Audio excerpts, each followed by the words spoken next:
Hello दोस्तों, स्वागत है आपका अपने YouTube channel all exam master पर। कैसे हैं आप सभी लोग? हम आशा करते हैं आप सभी लोग स्वस्थ व मस्त होंगे। आज की इस वीडियो में हम लेकर आए हैं सामान्य ज्ञान का प्रैक्टिस सेट 16, जो कि एग्जाम की दृष्टि से बहुत ही महत्वपूर्ण है। तो चलिए बिना समय बर्बाद किए हुए स्टार्ट करते हैं। प्रश्न नंबर 1 से, निम्नलिखित में से किस राज्य के राज्य विधानमंडल में 2 सदन है? उत्तर दीजिए। 1 गुजरात, 2 महाराष्ट्र, 3 राजस्थान, 4 झारखंड। बताइए इसका सही उत्तर क्या होगा? इसका सही उत्तर है ऑप्शन नंबर 2। ऑप्शन नंबर 2 यानी कि महाराष्ट्र। चलिए बढ़ते हैं अगले प्रश्न की तरफ। देखते हैं प्रश्न नंबर 2। बताइए निम्नलिखित में से कौन सी नदी भारतीय रेगिस्तान की एकमात्र बड़ी नदी है? बताइए निम्नलिखित में से कौन सी नदी भारतीय रेगिस्तान की एकमात्र बड़ी नदी है? 1 कोसी नदी, 2 बेतवा नदी, 3 लूनी नदी, 4 बनास नदी। बताइए इसका सही उत्तर क्या होगा? कमेंट बॉक्स में इसका उत्तर दीजिए। इसका सही उत्तर है ऑप्शन नंबर 3 लूनी नदी। चलिए बढ़ते हैं अगले प्रश्न की तरफ। देखते हैं प्रश्न नंबर 3। व्यपगत के सिद्धांत का प्रतिपादन निम्नलिखित में से किसके द्वारा किया गया था? उत्तर दीजिए। व्यपगत के सिद्धांत का प्रतिपादन निम्नलिखित में से किसके द्वारा किया गया था? 1 Lord Dalhousie, 2 Lord Mountbatten, 3 Lord Cornwallis, 4 Lord Canning. बताइए इसका सही उत्तर क्या होगा? तो इसका सही उत्तर है ऑप्शन नंबर 1 लॉर्ड डलहौजी। चलिए बढ़ते हैं अगले प्रश्न की तरफ। देखते हैं प्रश्न नंबर 4। भारतीय संविधान के किस अनुच्छेद में अनुसूचित जातियों और अनुसूचित जनजातियों के लिए आरक्षण का प्रावधान किया गया है? बताइए भारतीय संविधान के किस अनुच्छेद में अनुसूचित जातियों और अनुसूचित जनजातियों के लिए आरक्षण का प्रावधान किया गया है? 1 अनुच्छेद 375, 2 अनुच्छेद 315, 3 अनुच्छेद 335, 4 अनुच्छेद 365। बताइए इसका सही उत्तर क्या होगा? इसका सही उत्तर है ऑप्शन नंबर 3 अनुच्छेद 335। चलिए बढ़ते हैं अगले प्रश्न की तरफ। देखते हैं प्रश्न नंबर 5। राष्ट्रपति को अपना त्यागपत्र किसे प्रस्तुत करना होता है? उत्तर दीजिए। राष्ट्रपति को अपना त्यागपत्र किसे प्रस्तुत करना होता है? 1 मुख्य न्यायाधीश, 2 उपराष्ट्रपति, 3 लोकसभा अध्यक्ष, 4 प्रधानमंत्री द्वारा। बताइए इसका सही उत्तर क्या होगा? कमेंट बॉक्स में इसका उत्तर दीजिए। इसका सही उत्तर होगा ऑप्शन नंबर 2 उपराष्ट्रपति को। चलिए बढ़ते हैं अगले प्रश्न की तरफ। देखते हैं प्रश्न नंबर 6। बताइए इंटरफेरॉन किसकी अनुक्रिया में संश्लिष्ट होते हैं? बताइए इंटरफेरॉन किसकी अनुक्रिया में संश्लिष्ट होते हैं? 1 जीवाणु, 2 कवक, 3 विषाणु, 4 माइकोप्लाज्मा। उत्तर दीजिए इसका सही उत्तर क्या होगा? इसका सही उत्तर है ऑप्शन नंबर 3 विषाणु। चलिए बढ़ते अगले प्रश्न की तरफ। देखते हैं प्रश्न नंबर 7। बताइए सबसे प्रचुर मात्रा में मिलने वाला तत्व क्या है? सबसे प्रचुर मात्रा में मिलने वाला तत्व क्या है? 1 calcium, 2 oxygen, 3 silicon, 4 nitrogen. Comment box में इसका उत्तर दीजिए। इसका सही उत्तर क्या होगा? इसका सही उत्तर है ऑप्शन नंबर 2 ऑक्सीजन। चलिए बढ़ते हैं अगले प्रश्न की तरफ।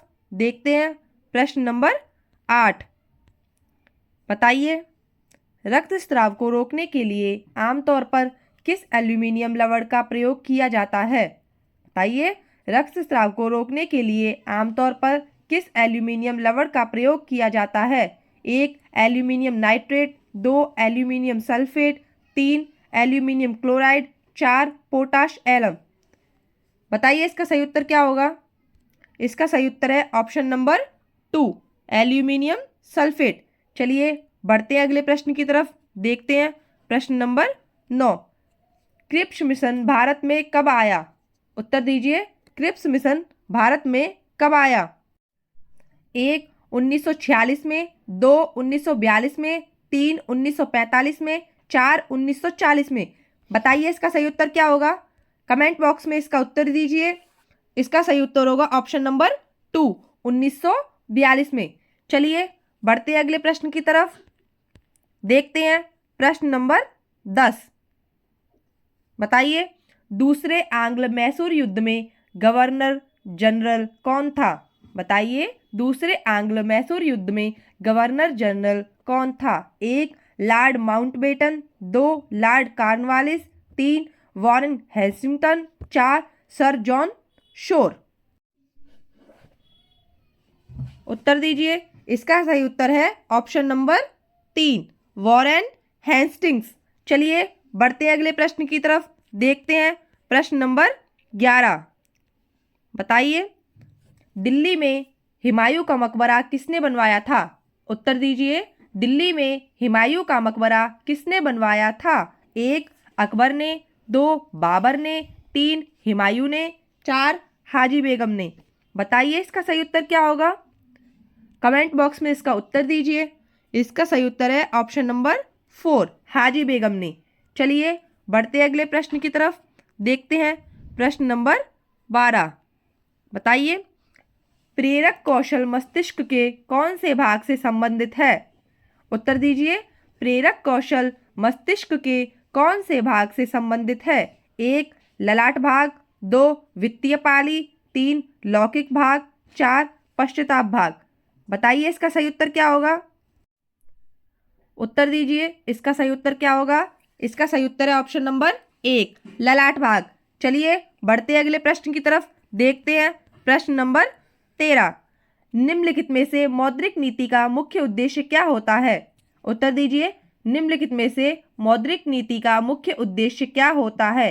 1 कर राजस्व में वृद्धि, 2 जन वितरण प्रणाली में सुधार, 3 अर्थव्यवस्था से भ्रष्टाचार को हटाना, 4 मूल्य स्थिरता के साथ आर्थिक विकास को प्रोत्साहित करना। बताइए इसका सही उत्तर क्या होगा? कमेंट बॉक्स में इसका उत्तर दीजिए। इसका सही उत्तर होगा ऑप्शन नंबर 4 मूल्य स्थिरता के साथ आर्थिक विकास को प्रोत्साहित करना। चलिए बढ़ते हैं अगले प्रश्न की तरफ। देखते हैं प्रश्न नंबर 14। बताइए वह एकमात्र वायसराय कौन थे जिनकी भारत में हत्या हुई थी? वह एकमात्र वायसराय कौन थे जिनकी भारत में हत्या हुई थी? 1 Lord Hardinge, 2 Lord Mayo, 3 Lord Ellenborough, 4 Lord नॉर्थब्रोक। बताइए इसका सही उत्तर क्या होगा? इसका सही उत्तर होगा ऑप्शन नंबर 2 लॉर्ड मेयो। चलिए बढ़ते अगले प्रश्न की तरफ। देखते हैं प्रश्न नंबर 15। तो दोस्तों अगर आपको हमारी वीडियो पसंद आती है तो वीडियो को ज़्यादा से ज़्यादा लाइक करें, शेयर करें, चैनल को सब्सक्राइब करें तथा बेल आइकन को प्रेस करें जिससे हमारी पहली वीडियो आपको देखने को मिलेगी। बताइए 15 थियोसॉफिकल सोसाइटी के संस्थापक कौन थे? 1 madam Blavatsky, 2 justice Ranade, 3 Annie Besant, 4 बाल गंगाधर तिलक। इसका सही उत्तर क्या होगा? इसका सही उत्तर है ऑप्शन नंबर 1 मैडम ब्लावत्स्की। चलिए बढ़ते हैं अगले प्रश्न की तरफ। प्रश्न नंबर 16। बताइए भारतीय महासागर में सबसे छोटा द्वीप देश कौन सा है?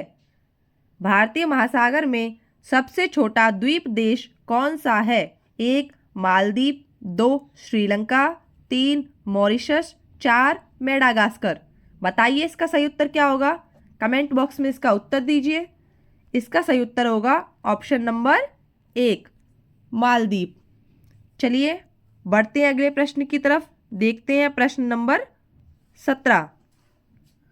बताइए संसद की लोक लेखा समिति के अध्यक्ष की नियुक्ति कौन करता है? संसद की लोक लेखा समिति के अध्यक्ष की नियुक्ति कौन करता है? 1 भारत का राष्ट्रपति, 2 भारत का प्रधानमंत्री, 3 लोकसभा अध्यक्ष, 4 राज्यसभा अध्यक्ष। बताइए इसका सही उत्तर क्या होगा? कमेंट बॉक्स में इसका उत्तर दीजिए। इसका सही उत्तर होगा ऑप्शन नंबर 3 लोकसभा अध्यक्ष। चलिए बढ़ते हैं अगले प्रश्न की तरफ। देखते हैं प्रश्न नंबर 18।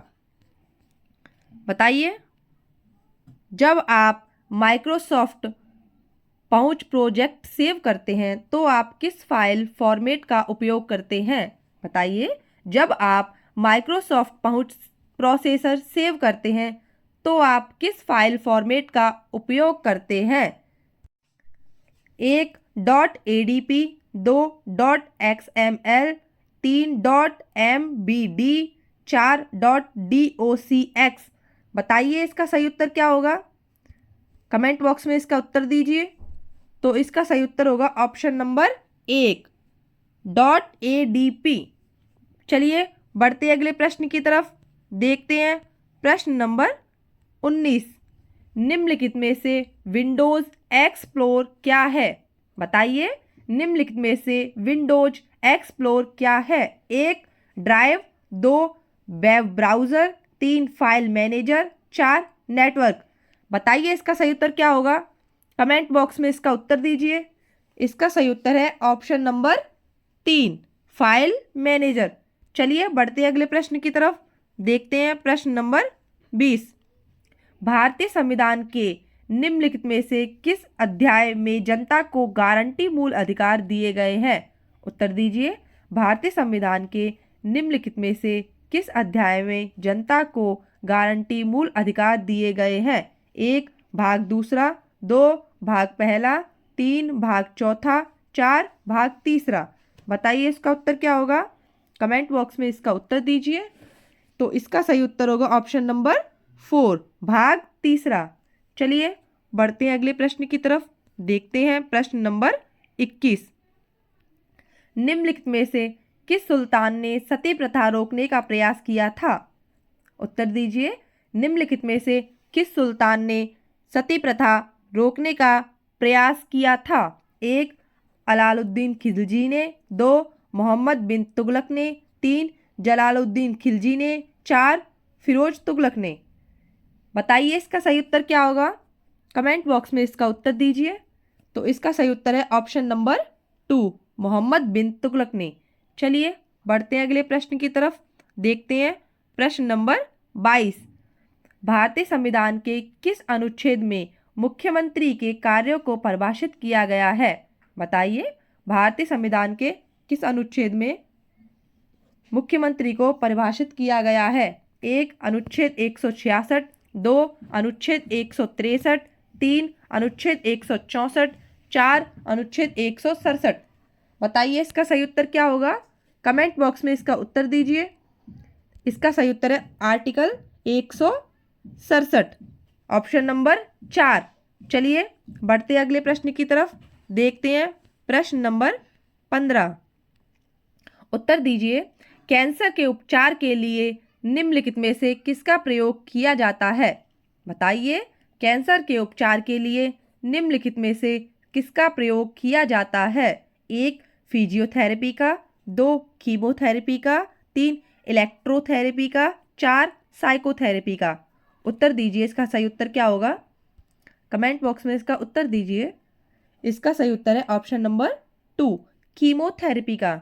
चलिए बढ़ते हैं अगले प्रश्न की तरफ। चलिए देखते हैं प्रश्न नंबर 24। भारतीय संसद में वित्तीय बजट कौन प्रस्तुत करता है? उत्तर दीजिए। भारतीय संसद में वित्तीय बजट कौन प्रस्तुत करता है? 1. भारतीय रिजर्व बैंक के गवर्नर, 2. बजट मंत्री, 3. वित्त मंत्री, 4. वित्त सचिव। बताइए इसका सही उत्तर क्या होगा? भारतीय रिजर्व बैंक के गवर्नर, बजट मंत्री, वित्त सचिव। कमेंट बॉक्स में इसका उत्तर दीजिए। इसका सही उत्तर है ऑप्शन नंबर 3, वित्त मंत्री। चलिए बढ़ते अगले प्रश्न की तरफ। देखते हैं प्रश्न नंबर 25। कार्बेट नेशनल पार्क को किस पशु की रक्षा के लिए स्थापित किया गया था? उत्तर दीजिए। कार्बेट नेशनल पार्क को किस पशु की रक्षा के लिए स्थापित किया गया था? 1. बंगाल के बाघ, 2. हिम तेंदुए, 3. एशियाई हिरण, 4. एक सींग का गैंडा। बताइए इसका सही उत्तर क्या होगा? तो इसका सही उत्तर है ऑप्शन नंबर 1, बंगाल के बाघ। तो दोस्तों बताइए एक सींग का गैंडा हाथी कहाँ पाया जाता है? एक सींग का गैंडा हाथी कहाँ पाया जाता है? ये पाया जाता है असम में। कहाँ पाया जाता है? असम में। चलिए बढ़ते हैं अगले प्रश्न की तरफ। देखते हैं प्रश्न नंबर 26। बताइए MS वर्ड में टेक्स्ट या ग्राफिक को मूव करने के लिए किस फंक्शन की का उपयोग किया जा सकता है? उत्तर दीजिए। MS वर्ड में टेक्स्ट या ग्राफिक को मूव करने के लिए किस फंक्शन की का उपयोग किया जा सकता है? 1 F5, 2 F2, 3 F4, 4 F10। बताइए इसका सही उत्तर क्या होगा? कमेंट बॉक्स में इसका उत्तर दीजिए। तो इसका सही उत्तर होगा ऑप्शन नंबर 2, F2। चलिए बढ़ते हैं अगले प्रश्न की तरफ। देखते हैं प्रश्न नंबर 27। बताइए, काकोरी षड्यंत्र के तहत काकोरी और लखनऊ के बीच में ट्रेन में डकैती हुई थी। बताइए, काकोरी षड्यंत्र के तहत काकोरी और लखनऊ के बीच में ट्रेन में डकैती कब हुई थी? 1 1931 में, 2 1919 में, 3 1929 में, 4 1925 में। कमेंट बॉक्स में इसका उत्तर दीजिए। इसका सही उत्तर क्या होगा? इसका सही उत्तर है ऑप्शन नंबर 4, 1925 में। चलिए बढ़ते हैं अगले प्रश्न की तरफ। देखते हैं प्रश्न नंबर 28। स्वतंत्र भारत की पहली महिला राज्यपाल कौन थी? उत्तर दीजिए। स्वतंत्र भारत की पहली महिला राज्यपाल कौन थी? 1 विजयलक्ष्मी पंडित, 2 शारदा मुखर्जी, 3 फातिमा बीबी, 4 सरोजिनी नायडू। बताइए इसका सही उत्तर क्या होगा? कमेंट बॉक्स में इसका उत्तर दीजिए। इसका सही उत्तर होगा ऑप्शन नंबर 4, सरोजिनी नायडू। चलिए बढ़ते हैं अगले प्रश्न की तरफ। देखते हैं प्रश्न नंबर 29। बताइए, मौलिक कर्तव्यों को संविधान में किन संशोधन द्वारा जोड़ा गया? मौलिक कर्तव्य को संविधान में किस संशोधन द्वारा जोड़ा गया? 1 42वां संविधान संशोधन, 2 46वां संविधान संशोधन, 3 61वां संविधान संशोधन, 4 88वां संविधान संशोधन। बताइए इसका सही उत्तर क्या होगा? कमेंट बॉक्स में इसका उत्तर दीजिए। तो इसका सही उत्तर है ऑप्शन नंबर 1, 42वां संविधान संशोधन। चलिए बढ़ते अगले प्रश्न की तरफ। देखते हैं प्रश्न नंबर 30। तो दोस्तों, अगर आपको हमारी वीडियो पसंद आती है तो हमारी वीडियो को ज़्यादा से ज़्यादा लाइक करें, शेयर करें, चैनल को सब्सक्राइब करें, बेल आइकन प्रेस करें, जिससे हमारी वीडियो सबसे पहले आपको देखने के लिए मिले। हम अपनी वीडियो में आपके लिए ऐसे ही इम्पोर्टेंट प्रश्न लाते रहेंगे। चलिए देखते हैं प्रश्न नंबर 30। त्रिभाषा सूत्र की सिफारिश किस समिति ने की थी? बताइए, त्रिभाषा सूत्र की सिफारिश किस समिति ने की थी? 1 राज्य समिति, 2 कोठारी समिति, 3 राजा मन्नार समिति, 4 दत्तक समिति। बताइए इसका सही उत्तर क्या होगा? कमेंट बॉक्स में इसका उत्तर दीजिए। इसका सही उत्तर है ऑप्शन नंबर 2, कोठारी समिति। तो दोस्तों, ये थे हमारे आज के कुछ महत्वपूर्ण प्रश्न। मिलते हैं आपसे अगली वीडियो में। जब तक के लिए जय हिंद, जय भारत। हंसते रहिए, मुस्कुराते रहिए।